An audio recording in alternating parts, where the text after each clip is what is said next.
오늘 은혜 받으실 하나님 말씀은 요한복음 19장 31절에서 42절 말씀입니다. 요한복음 19장 31절에서 42절 말씀을 함께 읽겠습니다. 이날은 준비일이라 유대인들은 그 안식일이 큰 날이므로 그 안식일에 시체들을 십자가에 두지 아니하려 하여 빌라도에게 그들의 다리를 꺾어 시체를 치워달라 하니 군인들이 가서 예수와 함께 못 박힌 첫째 사람과 또 그 다른 사람의 다리를 꺾고 예수께 이르러서는 이미 죽으신 것을 보고 다리를 꺾지 아니하고 그중 한 군인이 창으로 옆구리를 찌르니 곧 피와 물이 나오더라. 이를 본 자가 증언하였으니 그 증언이 참이라. 그가 자기의 말하는 것이 참인 줄 알고 너희로 믿게 하려 함이니라. 이 일이 일어난 것은 그 뼈가 하나도 꺾이지 아니하리라 한 성경을 응하게 하려 함이라. 또 다른 성경에 그들이 그 찌른 자를 보리라 하였느니라. 아리마대 사람 요셉은 예수의 제자이나 유대인이 두려워 그것을 숨기더니 2일 후에 빌라도에게 예수의 시체를 가져가기를 구하매 빌라도가 허락하는지라. 이에 가서 예수의 시체를 가져가니라. 일찍이 예수께 밤에 찾아왔던 니고데모도 모략과 침향 섞은 것을 100리트라쯤 가지고 온지라. 이에 예수의 시체를 가져다가 유대인의 장례법대로 그 향품과 함께 세마포로 쌌더라. 예수께서 십자가에 못 박히신 곳에 동산이 있고 동산 안에 아직 사람을 장사한 일이 없는 새 무덤이 있는지라. 이날은 유대인의 준비일이요 또 무덤이 가까운 거로 예수를 거기 두니라. 아멘. 오늘 이 말씀을 가지고 십자가를 보라, 이러한 제목으로 은혜를 나누기를 원합니다. 오늘 말씀을 보면 예수님께서 십자가에서 못 박혀 죽으시고 무덤에 갇히는 그러한 과정을 이제 설명하고 있습니다. 예수님께서 십자가에 못 박히시고 다리를 꺾으려고 하고 창으로 옆구리를 찔러 물과 피가 쏟아지고 장사되어졌다. 이 모든 말씀이 가리키는 것은 무엇이냐? 예수께서 진짜로 죽었다는 것입니다. 가짜로 죽은 것이 아니라 진짜로 죽었다는 것입니다. 예수님께서 부활을 했다는 것은 무슨 뜻이냐면 예수님께서 진짜로 죽었기 때문에 부활했다, 이 뜻입니다. 우리의 문제는 무엇이냐면 우리의 문제는 신앙생활을 하면서 가짜로 죽기 때문에 문제가 생깁니다. 진짜로 죽지 않고 가짜로 죽기 때문에 신앙생활을 하면서 넘어지고 시험에 들고 상처를 받는 것입니다. 그러나 부활의 진리가 우리에게 알려주는 것은 무엇이냐? 다시 사는 경험을 하려면 진짜로 죽어야만 다시 사는 경험을 할 수 있다는 것입니다. 그러나 우리는 안 죽으려고 버팁니다. 내 자존심이 살아야 되고 내 뜻이 관철되어져야 되고 자기를 부정하기보다는 자기를 긍정해야 되고 우리는 안 죽고 버티려는 것이 우리의 문제가 되는 것입니다. 하늘의 미랄이 우리에게 주는 메시지가 무엇입니까? 미랄이 땅에 떨어졌는데 살아있더니 변화가 없더라 아닙니까? 그러나 미랄이 땅에 떨어져 죽었더니 어떻게 됩니까? 많은 열매를 맺더라 아닙니까? 살면 변화가 없습니다. 우리가 예수를 믿고 신앙생활을 20년, 30년, 40년을 할지라도 변화가 없는 이유는 무엇이냐? 미랄은 미랄인데 살아있는 미랄이라서 변화가 없다 이겁니다. 미랄은 죽어야 변화가 생기는 것입니다. 진짜로 죽어 예수 안에서 다시 사는 것이 무엇인지를 경험하는 우리가 되기를 주의 이름으로 축원합니다. 예수님께서 죽으시던 날은 금요일이었습니다. 그리고 그 다음 날 토요일은 안식일입니다. 유대인들에게 있어서 금요일은 안식일을 준비해야 되는 날입니다. 그런데 대제사장들이 보니까 문제가 하나 있습니다. 자, 신명기 21장 23절을 보면 그 시체를 나무 위에 밤새도록 두지 말고 그날에 장사하여 내 하나님 야훼께서 내게 기업으로 주시는 땅을 더럽히지 말라. 나무에 달린 자는 하나님께 저주를 받았음이니라. 하룻밤만 지나면 이제 안식일인데 대제사장들이 보니까 나무 위에 예수가 달려 있습니다. 십자가 사형을 실제로 그 기록을 찾아보면 길게는 일주일을 사는 경우도 있고 더 길게는 보름까지도 사는 경우가 있습니다. 그런데 예수님은 지금 십자가에 못 박히신 지 5시간, 6시간 정도밖에 되지 않았기 때문에 살아있는 사람을 장사 지낼 수는 없지 않습니까? 그래서 이 대제사장들이 예수를 나무 위에 매단 채로 안식일을 보낼 수가 없기 때문에 빌라도를 찾아가서 두 다리를 꺾어달라고 요청을 합니다. 다리를 꺾으면 어떻게 되냐? 십자가에 달렸을 때 가장 큰 문제는 호흡이 안 됩니다. 사람의 몸이 밑으로 처져 있기 때문에 호흡이 안 돼서 호흡을 하려면 못이 박힌 두 발에 힘을 가해서 자기의 성인 몸무게 60kg, 70kg, 80kg 되는 무게를 못 박힌 발로 들어 올려야지 숨을 겨우 좀 쉬고 다시 내리는 것입니다.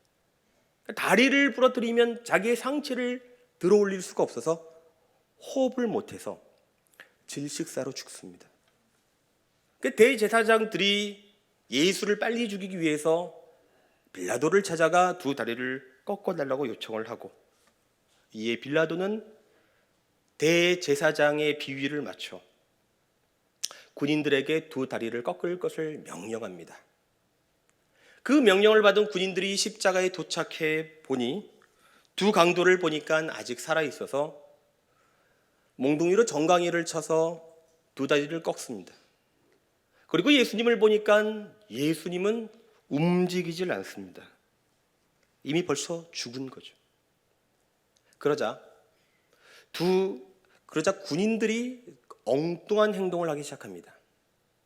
두 다리를 꺾지를 않습니다. 여러분, 군인이란 무엇입니까? 명령과 복종만 있는 것이 군인입니다. 두 다리를 꺾으라는 명령이 내려왔으면 살았어도 꺾어야 되는 것이고 죽었어도 꺾어야 되는 것이 명령과 복종이고 그게 군인입니다. 빌라도는 군인들에게 두 다리를 분명히 꺾으라고 명령을 했지만 이 군인들은 엉뚱한 행동을 하는 것입니다. 두 다리를 꺾지를 않습니다. 그리고 시키지 않은 행동을 하죠. 창으로 옆구리를 찌르라고 그 누구도 명령을 내리지 않았는데 시키지 않은 엉뚱한 일을 또 합니다. 창으로 예수의 옆구리를 찌릅니다. 군인들이 두 가지 엉뚱한 행동을 합니다. 이 두 가지 엉뚱한 행동이 놀라운 결과를 가지고 옵니다. 시편 34편 20절을 보면 그의 모든 뼈를 보호하시며 그 중에서 하나도 꺾이지 아니하도다. 시편은 예수님께서 십자가에 죽기 1000년 전의 말씀입니다. 예수님께서 십자가에 죽으실 것인데 그때의 그 뼈가 하나도 꺾이지 아니하고 하나님께서 그 뼈를 보호하실 것이라고 예언한 것이 이루어진 것입니다. 군인들의 엉뚱한 결과로 말씀이 이루어진 것입니다. 민수기 9장 12절을 보면 아침까지 그것을 조금도 남겨두지 말며 그 뼈를 하나도 꺾지 말아서 유월절 모든 율례대로 지킬 것이니라. 유월절이 되면 어린 양을 잡습니다.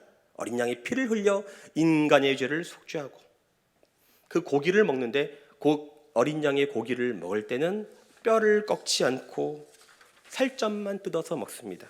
어린 양은 누구를 상징합니까? 예수 그리스도를. 뼈가 꺾이지 않습니다. 그리고 스바냐서를 보면은 사람들이 예수의 옆구리에 창을 찌른다는 예언까지도 이루어지죠. 이 모든 것이 군인들이 시키지도 않는 명령을 엉뚱하게 행했기 때문에 이루어진 것입니다. 여기서 우리가 알 수 있는 것은 무엇입니까? 말씀은 반드시 이루어진다는 것입니다. 하나님께서 보호하시면 뼈가 꺾이지 않습니다. 그냥 우리가 알아야 될 것이 한 가지 있습니다. 뭐가 있느냐? 성경은 말씀은 분명히 이루어지는 것이 맞습니다. 천지는 없어질지언정 내 말은 1.1획도 없어지지 아니고 다 이루어지리라. 맞습니다. 그러나 여러분이 아셔야 될 것은 무엇이냐? 예수님께서 베드로에게 하신 말씀은 베드로에게 이루어지는 것이고 예수님께서 사도 요한에게 하신 말씀은 사도 요한에게 이루어지는 것입니다. 성경은 뭐냐? 1차적으로 그 당시 사람들에게 했던 말이지 나한테 한 말은 아니라는 것입니다. 예수님께서 야고보에게 하신 말씀은 반드시 야고보에게 이루어진 것이지 문제는 어디에 있느냐? 그 말씀이 나한테 한 말은 아니라는 거예요. 그 말씀은 베드로에게 한 것이고 사도 요한에게 한 것이고 야고보에게 한 것이고 고린도 교회를 향해 한 것이고 에베소 교회를 한 것이지 나에게 한 것은 아니라는 거예요. 그래서 우리가 뭘 해야 되냐? 기도를 해서 그 말씀이 내 말씀 되도록 하는 것이 기도인 것입니다. 그 말씀은 베드로에게 한 것이지만 그 말씀이 기도를 하여 이것이 레마가 되어 내 말씀이 되면 성경은 이루어지는 것입니다. 뼈가 꺾이지 아니할 것이고 1.1핵도 다 이루어져서 지옥도 천국도 있는 것이고 여러분들이 말씀이 내 삶 가운데 이루어진 것을 경험하고 입술에 감사와 찬양이 넘치게 되는 것입니다. 그렇게 예수님은 십자가에서 못 박혀 완전히 죽으셨습니다. 그리고 예수님은 시체가 되십니다. 시신이 되십니다. 그런데 시체를 치우는 과정을 보면 여기에는 엄청난 영적 진리가 담겨져 있습니다. 성경을 잘 보십시오. 시체를 누가 치웁니까?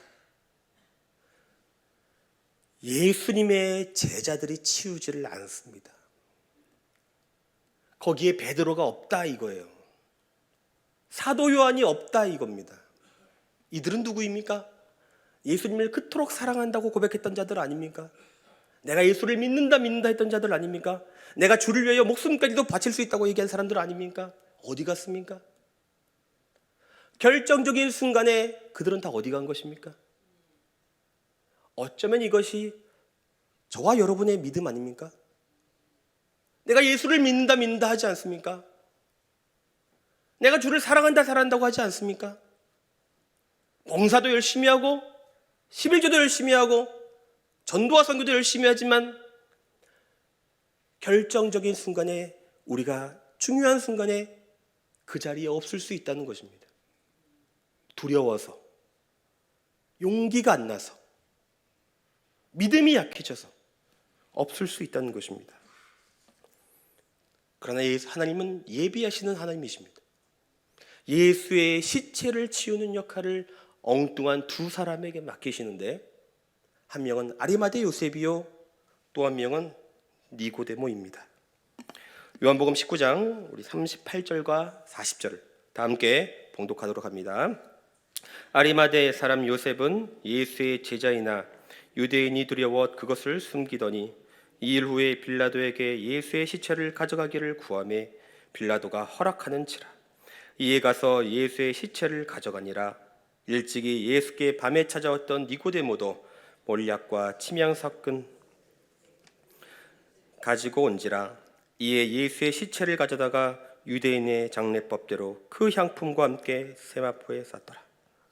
아리마대 요셉은 빌라도에게 찾아가서 시체를 확보하는 역할을 맡고 니고데모는 향품으로 예수의 시신을 깨끗이 닦아서 무덤에 넣는 역할을 합니다. 여러분 이것은 굉장히 놀라운 이야기입니다. 여러분이 아리마대 요셉이 누구이고 니고데모가 누구인가를 안다면 감탄을 금할 수가 없는 것입니다. 아리마대 요셉을 보면 사복음서에서 다 기록을 하고 있는 인물인데 마가복음에 보면 그 사람은 사내들인 공의원입니다. 마태복음에 보면 굉장한 재력가로 소개를 하고 있습니다. 누가복음에 보면 선하고 의로운 사람으로 소개를 하고 있습니다. 종합해 보면 아리마대 사람은 사회적 지위가 있고 부가 있고 명예가 있고 인격적이고 인품이 있는 그러한 사람으로 성경이 소개를 하고 있습니다. 이 사람의 문제는 뭐냐? 그동안 자기가 열심히 살았거든요. 남들 놀 때, 남들 잘 때 열심히 살아서 사회적 지위를 쌓았고 명예를 쌓았고 부를 쌓았는데 힘들게 쌓아 올린 내 모든 소유를 예수를 믿는다는 이유로 손해보고 싶지가 않았던 것입니다.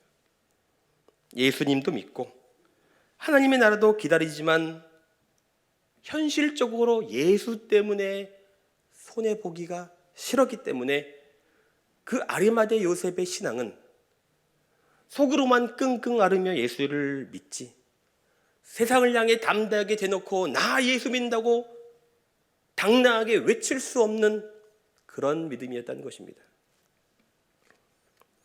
그래서 성경은 아리마대 요셉을 평가할 때에 유대인들을 두려워한 믿음이었다, 유대인들을 겁내던 믿음이다, 이렇게 평가를 합니다.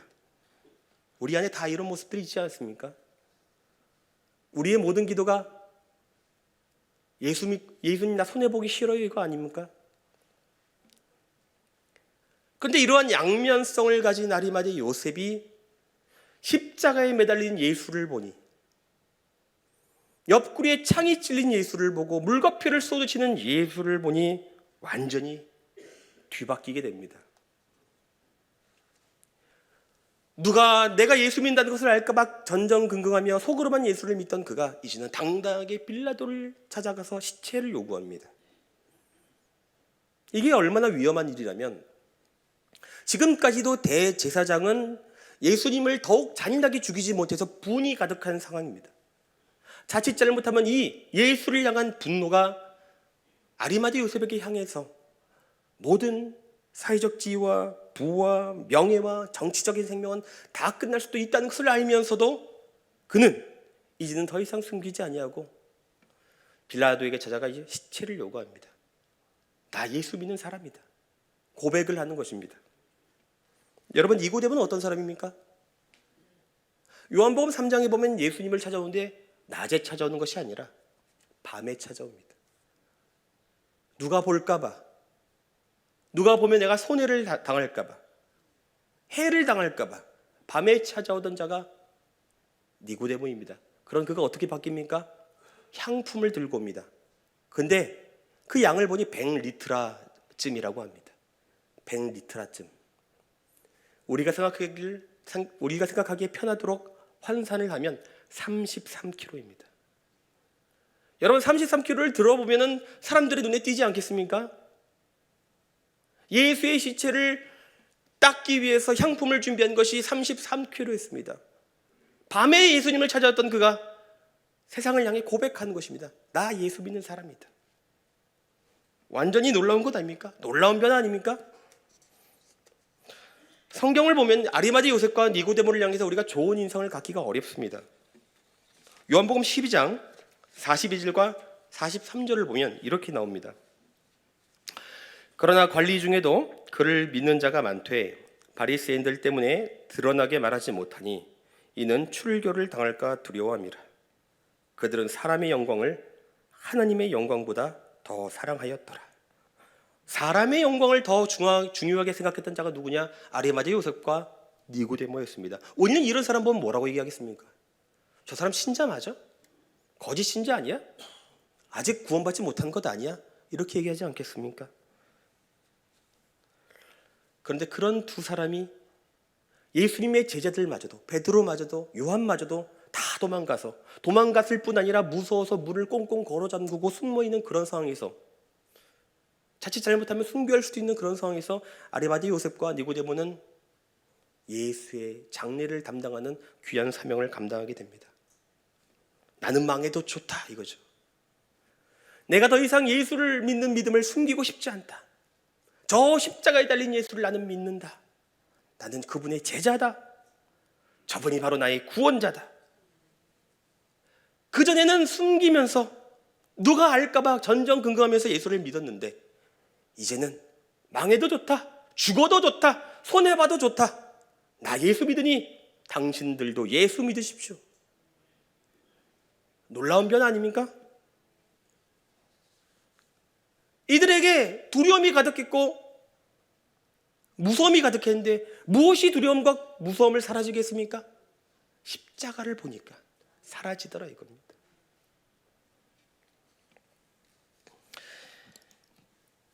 (1891년도에) 전라남도 신안군의 문중경 전도사님이 태어납니다.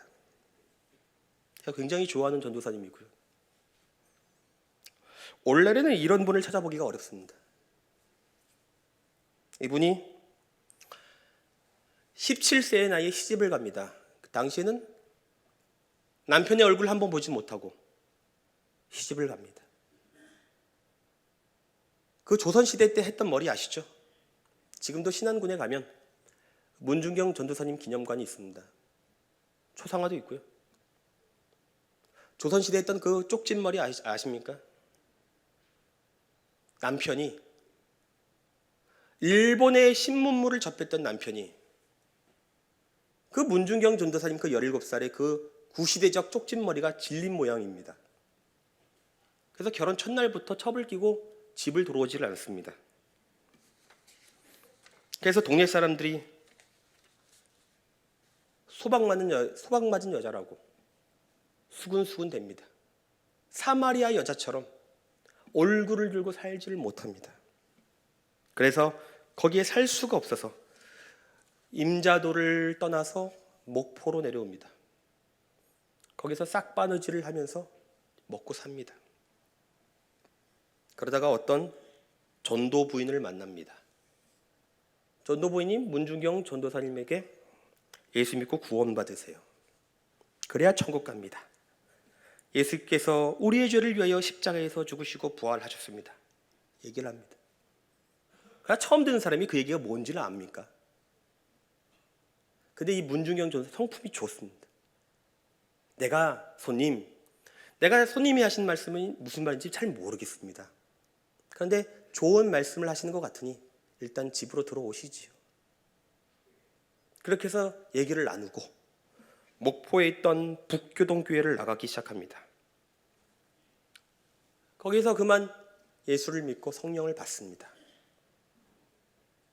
기쁘죠.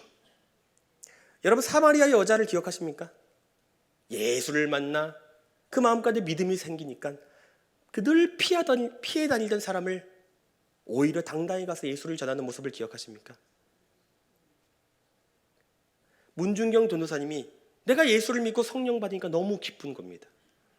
이 좋은 걸 나만 누릴 수 없다 해서 아버지를 찾아가 전도를 합니다. 그랬더니 아버지가 대뜸 하는 말이, 네가 미쳤구나. 남편한테 소방 맞더니 정신이 나갔구나. 서양 귀신이 단단히 쉬었구나 하면서 오물을 머리에 부어버립니다.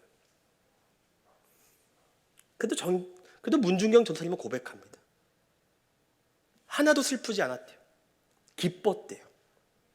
하나님의 자녀가 되었다는 사실 때문에 너무 기뻤다는 겁니다.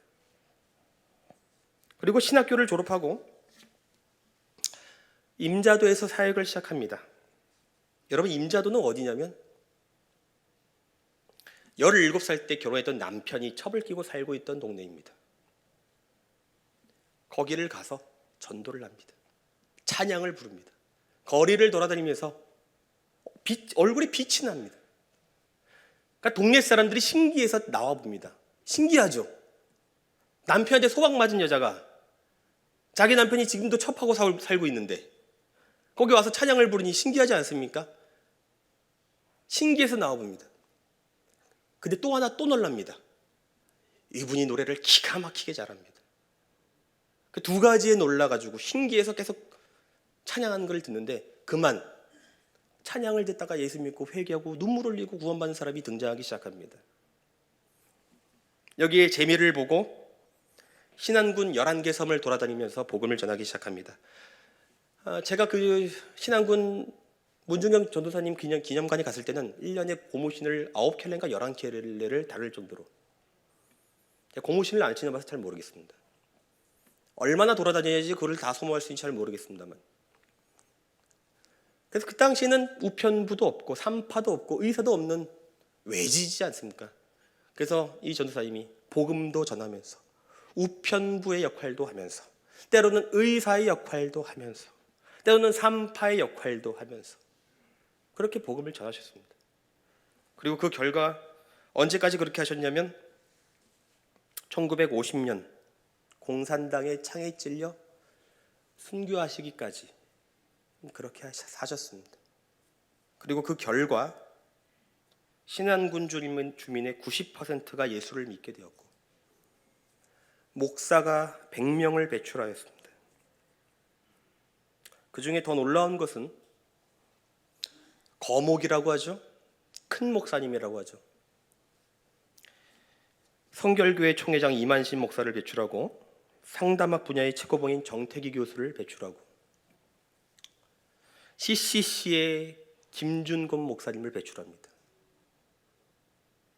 그리고 이 CCC의 김준곤 목사님은 누구를 배출하는지 아십니까? 온누리교회의 하용조 목사님을 배출하고 복음주의 4인방, 우리나라에 복음주의 4인방이라는 목사님이 있습니다. 그 중에서 홍정길 목사님을 배출합니다. 이동원 목사님, 오카는 목사님, 하용조 목사님, 홍정길 목사님, 여기 복음주의 4인방이라고 부르는데 그 중에 2명이 배출됩니다. 이 모든 것이 역사책에는 단 한 줄도 기록되어 있지 않은 문중경 전도사라고 하는 인물을 통해서 선한 영향력이 한국 교회를 바꿔놓은 것입니다. 그러면 나중에 여러분 한번 찾아보시면 은혜가 됩니다. 저는 궁금한 것이 무엇이냐? 제가 사역을 시작하고 말씀을 전하는 목사이지만서도 변질이 되기 쉽습니다. 연기는 할 수 있습니다. 여러분을 향한 사랑이 자꾸만 죽고 식고 사라질 때가 있습니다. 어떻게 이 전도사님은 변질되지 않고 그렇게 사랑으로 끝까지 사명을 감당할 수 있었겠는가? 궁금해서 찾아봤더니 이러한 한 가지 사건을 경험하셨더라고요. 전도사님이 신학교 시절에 비싼 학비에 하숙비에 생활비가 감당이 되지 않아서 할 수 있는 것이 없어서 날마다 울었답니다. 하나님께 기도를 하면서 울었습니다. 하나님, 저는 이 불쌍한 신안군 사람들을 위해서 신학 공부를 하는 건데 나 너무 배고파요. 돈도 떨어지고 학비 낼 돈도 없고 무엇보다 너무 배고픈 것이 견디기가 힘듭니다. 주님, 나 그만하고 싶어요. 그때 그렇게 기도를 하는데 예배당 밖에서 어떤 남학생이 찬송을 부르더랍니다. 울어도 못하네 눈물. 그 찬양이 눈물 많이 흘려도 겁을 넘게 못하고 죄를 씻지 못하니 울어도 못하네. 자기도 모르게 그 찬양을 따라 부르는데 하나님께서 그 눈을 열어주셔서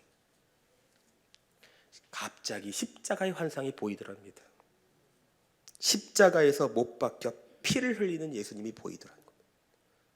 그리고 그 예수님이 두 눈을 부릅뜨고 자기를 보더랍니다. 그때 전도사님이 주님은 나 때문에 십자가에서 죽으셨는데 나는 주님을 위해서 한다고 하면서도 작은 것에 불평하고 있음을 깨닫고 눈물을 흘리며 회개하고 통곡하고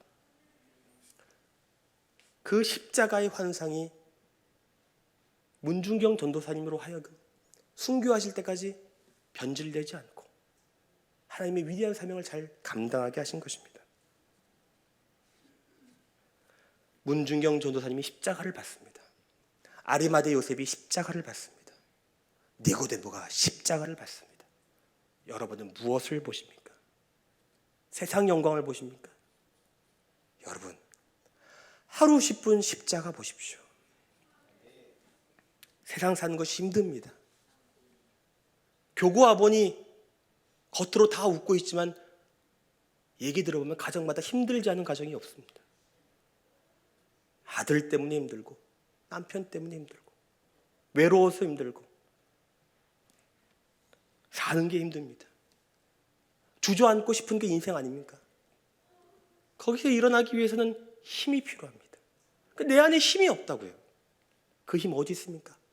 외부로부터 도와주시는 힘이 필요하다고요. 남들처럼 살지 못하는 내 자신이 원망스럽지 않습니까? 자신감도 없고 용기도 없고 우리에겐 힘이 필요합니다. 그 힘은 어디서 옵니까? 십자가에서 오는 것입니다. 십자가 보십시오. 하루 십자가 10분 이상 묵상하십시오. 그러면 여러분의 삶이 변할 것입니다. 여러분의 삶이 은혜가 있을 것입니다. 십자가의 은혜가, 부활의 진리의 역사가 여러분의 삶 가운데 있기를 주의 이름으로 축원합니다. 기도합니다. 하나님 아버지, 고맙고 감사합니다. 오늘 시간 아리마대 요셉이 나의 모습인 걸 깨닫고 니고데모가 바로 나의 모습인 걸 깨닫습니다. 우리는 주를 사랑한다 하지만, 믿는다 하지만, 봉사한다 하지만 사실은 가짜로 죽고 있습니다. 우리가 눈을 들어 십자가를 보기를 원하고 그 피 흘리심의 은혜를 깨달아서 우리의 모든 삶이 십자가로 물들게 하여 주옵소서. 감사하며 일구주 예수님의 이름으로 기도하옵나이다.